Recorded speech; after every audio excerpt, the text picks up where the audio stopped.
स्वागत करते हैं हम आपका अपने YouTube चैनल ज्ञान गंगा गागर में सागर में। जैसे कि हमारे चैनल का नाम है थोड़े में ज़्यादा, चैनल का नारा है सभी पढ़ेंगे सभी पढ़ेंगे। देखिए, मैं बहुत छोटी छोटी वीडियो बना रही हूँ 10 क्वेश्चन की, जिससे आप वीडियो को दौड़ाए नहीं। और आपसे मेरा अनुरोध है कि आप आराम से करें।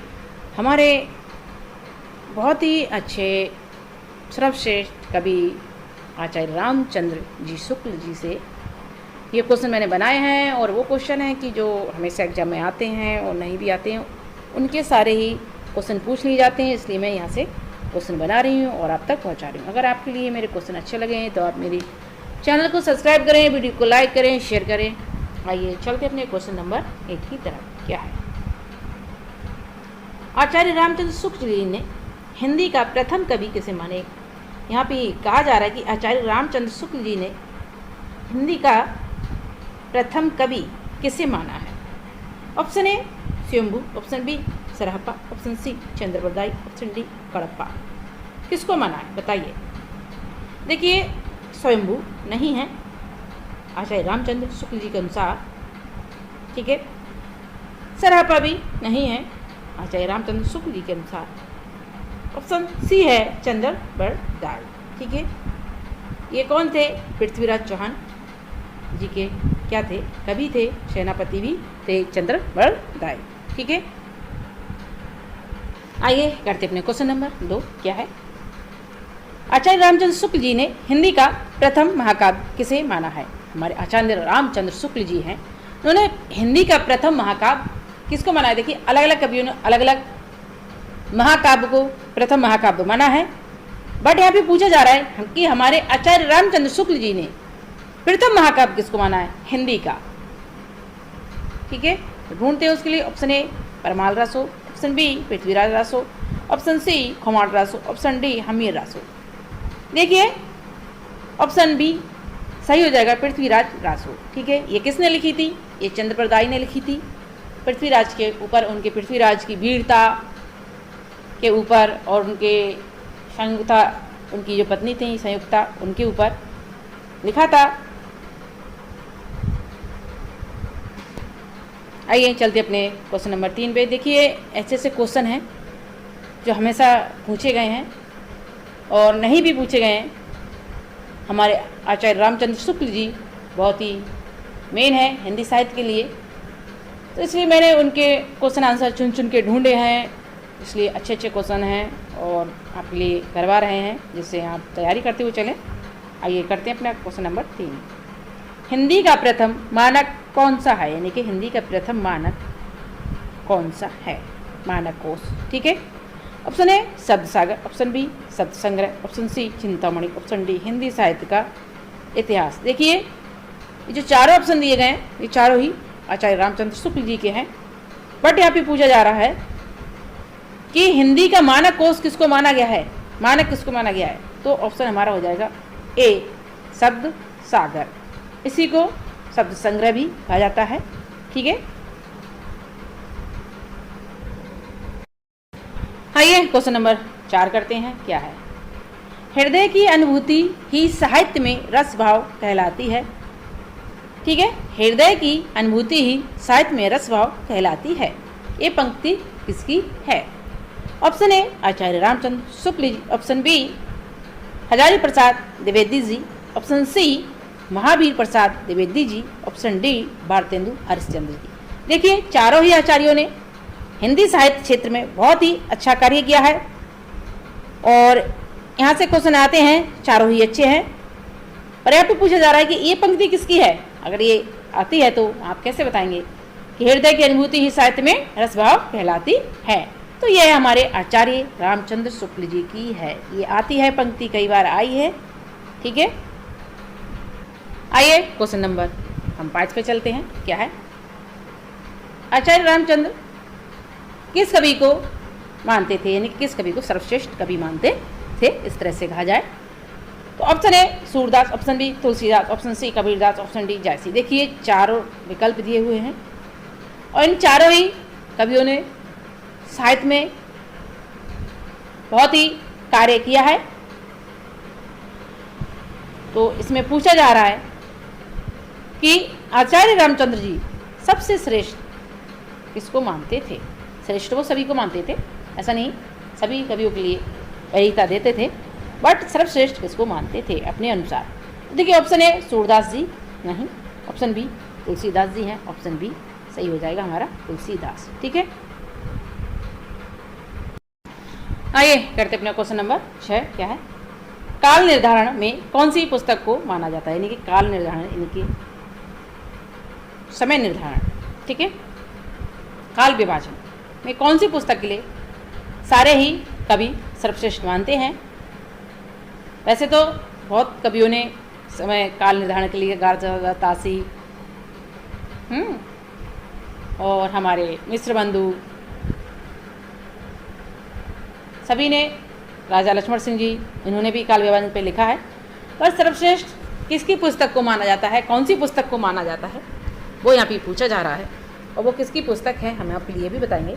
तो देखिए काल निर्धारण में कौन सी पुस्तक को माना जाता है, ठीक है, ऑप्शन ए हिंदी साहित्य का इतिहास, ऑप्शन बी हिंदी साहित्य की भूमिका, ऑप्शन सी हिंदी साहित्य का उद्भव, ऑप्शन डी हिंदी शब्द सागर। देखिए हिंदी शब्द सागर हमारे आचार्य रामचंद्र शुक्ल जी की है, बट काल निर्धारण यहाँ से नहीं माना जाता है। हिंदी साहित्य का उद्भव ये हमारे आचार्य हजारी प्रसाद, इसे को भी नहीं माना जाता है काल निर्धारण में, हालांकि इन्होंने भी काल निर्धारण में कार्य किया है। सर्वश्रेष्ठ की बात हो रही है, यानी कि जो कवि मानते हैं सब अच्छी पुस्तक, वो बात हो रही है यहाँ पे। तो सर्वश्रेष्ठ पुस्तक के लिए अगर माना जाए तो आप वहाँ पे लगाएंगे हिंदी साहित्य का इतिहास। ये किसकी है, हमारे आचार्य रामचंद्र शुक्ल जी की है। ये किसकी है, शुक्ल जी की है, ठीक है, शुक्ल जी की है। आइए चलते हैं अपने क्वेश्चन नंबर 7 पे क्या है, भ्रमर गीत सार में शुक्ल जी ने किस कवि के पदों का संग्रह किया है। देखिए किस कवि के पदों का संग्रह किया है, ये यहाँ पे मिसप्रिंट हो गया है, कोई नहीं। Option A Surdas, option B Tulsidas, option C Kabirdas, option D Jayasi. देखिए भ्रमर गीत सार किसका है, ज़्यादातर आप ध्यान करेंगे किसका है, बिल्कुल सही, सही जा रहे हैं, सूरदास जी का। और किसने किया संग्रह, आचार्य रामचंद्र शुक्ल जी ने। अगर इस तरह से क्वेश्चन आ जाता है ये भ्रमर गीत सार का संग्रह किसने किया, सूरदास जी के, तो बन जाएगा क्वेश्चन आचार्य रामचंद्र शुक्ल जी। अगर इस तरह से क्वेश्चन पूछा जाए कि भ्रमर गीत सार में शुक्ल जी ने किस कवि का पदों का संग्रह किया है, तो हमारे हो जाएंगे ऑप्शन ए सूरदास, ठीक है। कार्य उन्होंने देखो सूरदास पे भी किया है, तुलसीदास पे भी किया है, कबीरदास पे नहीं किया, जायसी पे किया है, उन्होंने लिखा है इनके ऊपर, ठीक है। आइए करते हैं क्वेश्चन नंबर अपना 8, आचार्य शुक्ल जी ने हिंदी साहित्य के इतिहास को कितने कालों में विभक्त किया है, ठीक है। आचार्य शुक्ल जी ने हिंदी साहित्य के इतिहास को कितने कालों में विभक्त किया है। देखिए हिंदी साहित्य का इतिहास किसका था, हमारे आचार्य रामचंद्र शुक्ल जी की क्या है, रचना है, ठीक है, ग्रंथ है। ये कह रहे हैं इसने कितने काल विभाजन में इसके लिए किया है, कालों में विभक्त किया है किसको, हिंदी साहित्य के इतिहास को, हिंदी साहित्य, ठीक है। Option A 4, option B 6, option C 7, option D 8।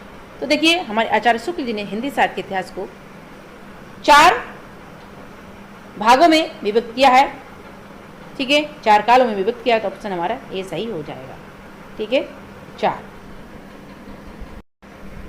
आइए करते अपना क्वेश्चन नंबर 9 क्या है, आदिकाल को शुक्ल जी ने क्या कहा है, आदिकाल को शुक्ल जी ने क्या कहा है, ठीक है। इनके क्वेश्चन आते हैं और जो भी मैंने आपकी टॉप 10 क्वेश्चन करा रही है 100% एग्जाम में आते हैं और आने वाले हैं, बहुत ही अच्छे क्वेश्चन है, ठीक है। तो आदिकाल को शुक्ल जी ने क्या कहा है आदिकाल के लिए, ऑप्शन ए वीरगाथा काल, संवत 1050 से 1375 तक रहा ये, ऑप्शन बी भक्ति काल, संवत 1375 से 1700 तक रहा, ऑप्शन सी रीति काल, संवत 1700 से 1900 तक रहा, ऑप्शन डी गद्य काल, संवत 1900 से आज तक चला आ रहा है, ठीक है। ये हम इसके लिए आधुनिक काल भी कह सकते हैं, ठीक है। तो यहाँ पे पूछा जाएगा कि शुक्ल जी ने कौन से आदिकाल के लिए कौन सा काल कहा था, तो देखिए शुक्ल जी ने ऑप्शन ए हमारा सही है, वीरगाथा काल कहा था, संवत इन्होंने मानी थी 1050 1375 तक, ठीक है। 2 क्वेश्चन बन गए आपके यहाँ से। अगर संवत पूछी जाए कौन सी समय सीमा मानी थी उन्होंने, तो 1050 से 1375 तक। अगर पूछा जाए इसके लिए क्या कहा था, तो वीरगाथा काल कहा था, ठीक है। तो ऑप्शन हमारा ए सही हो जाएगा। यहाँ पे 2 क्वेश्चन आपके लिए बनते हैं, ठीक है, ऑप्शन ए। आइए करते अपने क्वेश्चन नंबर 10। पूर्व मध्यकाल को शुक्ल जी ने क्या कहा? यानी कि हर एक काल के लिए, यानी कि 4 काल थे, चारों काल में से उन्होंने अलग अलग नाम दिया चारों कालों के लिए। तो यहाँ पे पूछा जा रहा है कि आदिकाल के लिए उन्होंने क्या कहा? वीरगाथा काल का। तो यहाँ पे पूछा जा रहा है कि पूर्व मध्यकाल के लिए शुक्ल जी ने क्या कहा? ऑप्शन ए वीरगाथा काल संवत 1050, ये नहीं हो सकता क्योंकि ये तो इन्होंने आदिकाल के लिए कहा है। ठीक है। ऑप्शन बी भक्ति काल संवत 1375 से 1700। ऑप्शन सी रीतिकाल संवत 1700 से 1900। ऑप्शन डी गद्य काल संवत 1900 से आज तक। देखिए इन्होंने पूर्व मध्यकाल को भक्ति काल कहा था, ऑप्शन बी सही हो जाएगा। और इसकी समय सीमा क्या रहेगी? ये 1375 से 1700 तक इन्होंने माना है। अगर क्वेश्चन बन जाता है कि इन्होंने पूर्व काल के लिए भक्ति काल माना था, एक क्वेश्चन ये हो गया। अगर पूर्व काल की समय सीमा इन्होंने क्या मानी थी पूर्व मध्यकाल की, तो इसकी सीमा क्या थी? 1375 से 1700 तक। ठीक है। आइए करते अपने क्वेश्चन नंबर 11। क्या है पढ़ते इसके लिए। उत्तर मध्य काल को शुक्ल जी ने क्या कहा? उत्तर मध्य काल को शुक्ल जी ने क्या कहा? कौन सा काल कहा? तात्पर्य यह है ऑप्शन ए वीरगाथा काल संवत 1050 से 1375 तक समय सीमा थी इसकी। ऑप्शन बी भक्ति काल संवत, यानी कि भक्ति काल इन्होंने किसको कहा था? पूर्व मध्य काल के लिए कहा था। वीरगाथा काल किसको कहा था? आदिकाल के लिए कहा था। किसने? आचार्य रामचंद्र शुक्ल जी ने। तो ऑप्शन बी ये नहीं है। ऑप्शन सी रीतिकाल संवत 1700 से 1900। ऑप्शन डी गद्यकाल संवत 1900 से आज तक। देखिए इन दोनों में से एक हो सकता है कि रीतिकाल संवत या गद्यकाल संवत उत्तर मध्यकाल को कहा किसने? शुक्ल जी ने। तो देखिए ऑप्शन सी सही है, रीतिकाल कहा है उत्तर मध्यकाल के लिए। किसने? हमारे शुक्ल जी ने। रीतिकाल में हमारे कौन कौन से कवि आ जाते हैं? हमारे बिहारी जी आ जाएंगे, केशवदास जी आ जाएंगे। इनके सर्वश्रेष्ठ कवि कौन है रीतिकाल के? केशवदास जी हैं। ये कवि आ जाएंगे।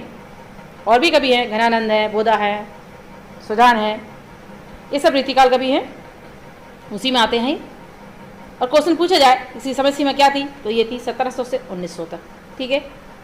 समय सीमा कितनी मानी थी? 1700 से 1900 मानी थी। किसने? आचार्य रामचंद्र शुक्ल जी ने। तो ऑप्शन हमारा सी सही हो गया। ऑप्शन हमारा सी सही है। ठीक है।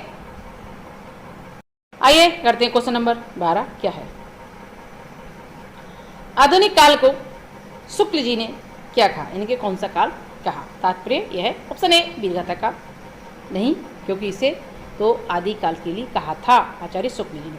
ऑप्शन बी भक्ति काल नहीं, क्योंकि ये किसको कहा था? पूर्व मध्यकाल के लिए कहा था। ऑप्शन सी रीतिकाल संवत, मैंने भी आपको बताया क्वेश्चन में, ये किसको कहा था? उत्तर मध्यकाल के लिए कहा था। तो बचा गया ऑप्शन डी, बिल्कुल सही है, आप समझ गए होंगे, आज तक समझ गए होंगे। ऑप्शन डी गद्य काल कहा था। यहाँ पे धंधा लगने को रह गया, यानी कि मात्रा लगने को रह गई है, जिसको हम कहते हैं, कोई नहीं। गद्य काल कहा था आधुनिक काल के लिए, गद्य काल के लिए आधुनिक काल कहा शुक्ल जी ने। ठीक है। तो ऑप्शन हमारा डी सही हो जाएगा। ठीक है। ये टॉप 10, आप कहेंगे टॉप 10 वीडियो डाल रहे हैं क्वेश्चन, और क्वेश्चन 12 क्योंकि ये ज़रूरी थे, इसलिए मैंने सोचा आपके लिए बताया जाए। एग्जाम में आता है, इस तरह से पूछा जाता है। अगर आपके लिए मेरी वीडियो अच्छी लगती है तो आप मेरे चैनल को सब्सक्राइब करें, वीडियो को लाइक करें, शेयर करें, और कहीं मिस्टेक रह जाती है तो आप बताएं, कहीं कोई उच्चारण में गलती हो रही वो भी आप बताएं, उस चीज़ का हम सुधार करेंगे। आप वॉच करने के लिए, हमारी वीडियो के लिए आपके लिए बहुत बहुत धन्यवाद।